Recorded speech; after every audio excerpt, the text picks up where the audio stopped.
في استطلاع اسمه نبض الشارع. هذا الاستطلاع الذي شاهدته الحلقة اليوم يتكلم: هل ستتزوجين رجل مخزن مولع رجال يشدق لج ليل ونهار؟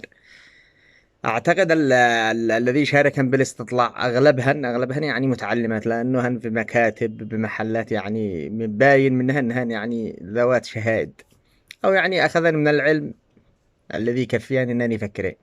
الأغلب 100% رافضين إنهن يتزوجين إنسان مولعين لسبب مهم جدا، إنه مضيعة للوقت. هذا أول سبب ذكرينه، إنه يضيع الوقت. ثاني حاجة إنه المولعي ما يقدرش يكون إيش أسرة أو يحافظ على أسرته. ثالث حاجة يكون مريض معلول ويعاني من مشاكل. وأنتم عارفين الذي يخزنوا أغلبنا أضراسنا بحاله.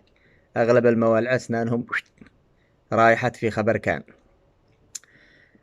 ويعني زي ما تقول الجسم ناشف، تشوف الذي هو مخزن جدد تشوف وجهه ناشف إلا من رحم ربي.